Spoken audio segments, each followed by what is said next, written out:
7 de la mañana con 24 minutos. Bueno, pues se va acabando el mes de junio. Termina entonces pues en toda esta parte express que han tenido que hacer los consejeros electorales, prácticamente todo el proceso de la reforma electoral, validaciones, el proceso finalmente de la votación, la revisión de los candidatos. Ya sabe algunas cosas que los comités de transparencia supuestamente o de revisión no pudieron hacer, están terminando por rebotar apenas en la sesión del día de ayer. Le agradezco mucho a Uquib Espadas, consejero del INE, que esté con nosotros esta mañana. Consejero, ¿cómo está? Buen día.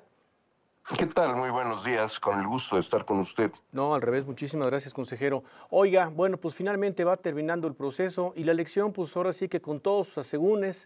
Ayer hacía usted una clarísima referencia al tema de los acordeones, del elefante en la mesa, del paquidermo, decía usted, pues del que nadie quiere hablar, sobre la importancia que realmente tuvieron los acordeones, pero pues la elección finalmente va a terminar siendo validada.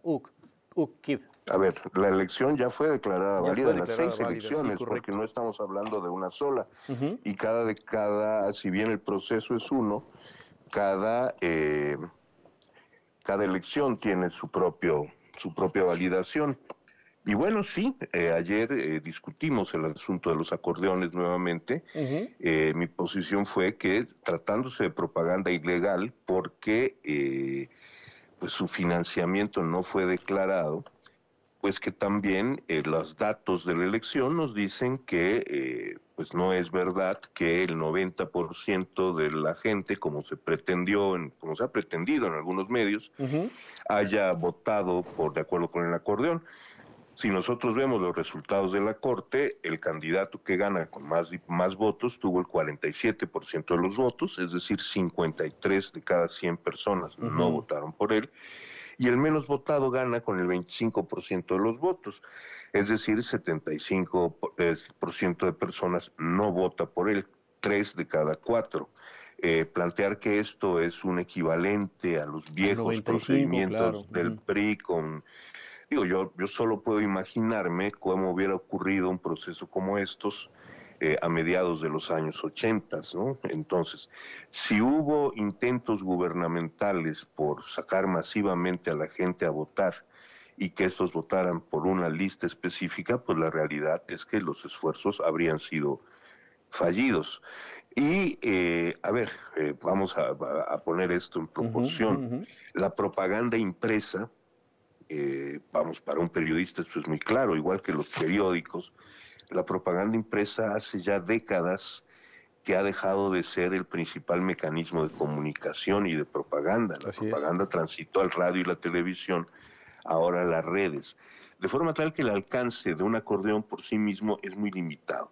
Y si hubiera habido actos de coacción, pues eso tendría que documentarse, no basta con que diga, es que veo muchos acordeones en la calle, seguro que alguien los está usando para presionar.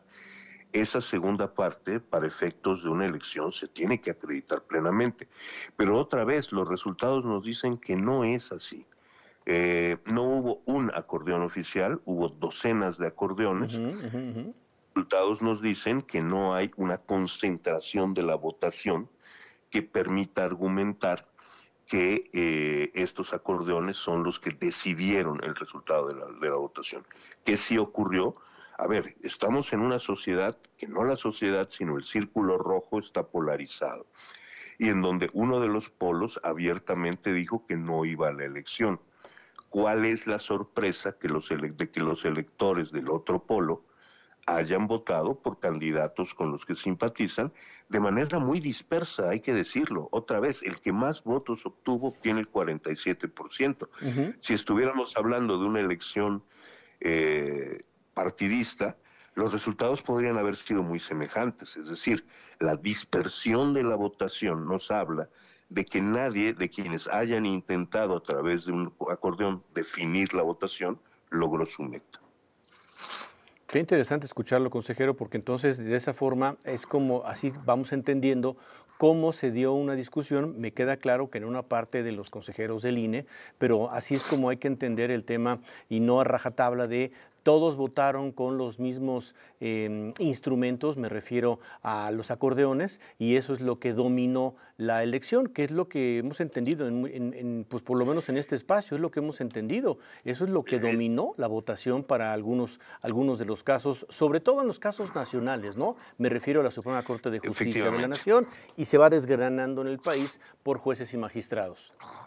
Sí, yo en ese sentido yo he oído que circulan dos cifras, que el 80% de la gente votó como decía el acordeón, o que el 90% de la Así es. gente. Pues veamos los resultados. Hugo Aguilar, quien gana con la mayor votación, la Corte gana con el 47% de los votos. Esto no fue un planchazo. Digamos, como decíamos antes, cuando el PRI era totalmente dominante, pues en todo caso se demostró que al interior de quienes votaron se formaron corrientes sociales y ganó la elección una minoría mayor de quienes votaron. Nadie ganó con mayoría absoluta de votos, pero desde luego nadie ganó con el 90%. Quien con más ganó más o menos con la mitad de ese 90% que se dice.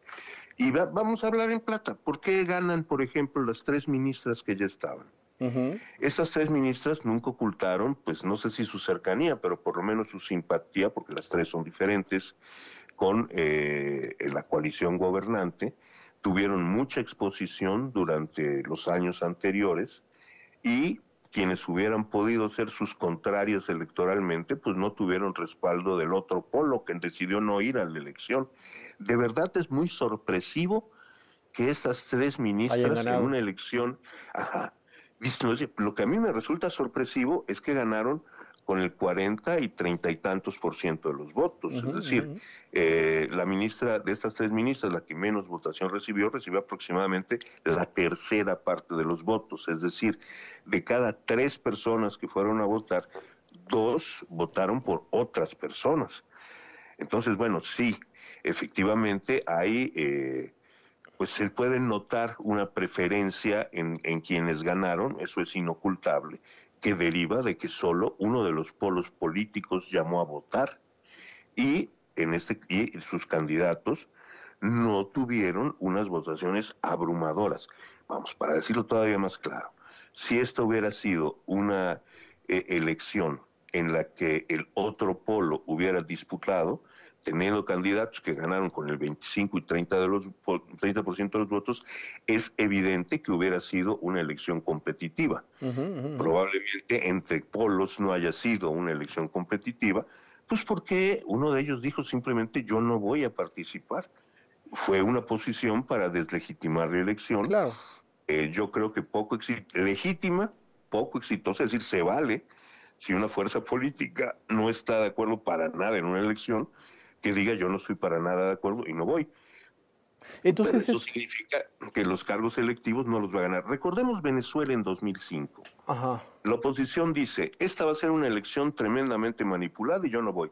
Y en consecuencia Hugo Chávez se queda con el 100% del Congreso en lugar de quedarse con una mayoría del Congreso. Claro. Abandonar elecciones nunca ha sido una manera de ganarlas. Ya decía Churchill, ninguna guerra se gana con una evacuación. No, correcto. Entonces, ¿es una elección legal? ¿O qué? ¿Es una elección legal? Es una elección legal y eso es lo que a nosotros nos corresponde validar y lo validamos.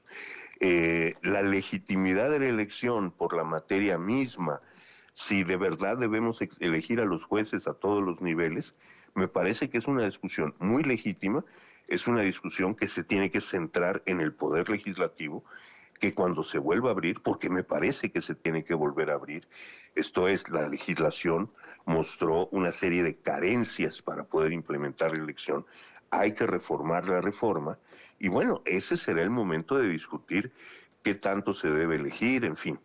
Pero nosotros, nosotros no somos partido político, no somos ONG, a nosotros nos toca hacer cumplir la ley nos mandó a hacer una elección con muchísimos problemas. De hecho, el que termináramos el cómputo, terminamos el cómputo 11 días después. El cómputo central, el hecho aquí a nivel nacional, nos llevó del 15 al 26.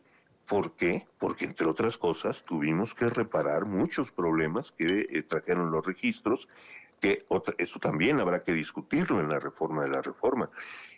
es razonable que una autoridad que no es la autoridad electoral, es decir, que no tiene el manejo pericial del asunto, haga el registro de los candidatos. En elecciones de diputados y senadores jamás hemos tenido un problema con los registros como el que tuvimos ahora.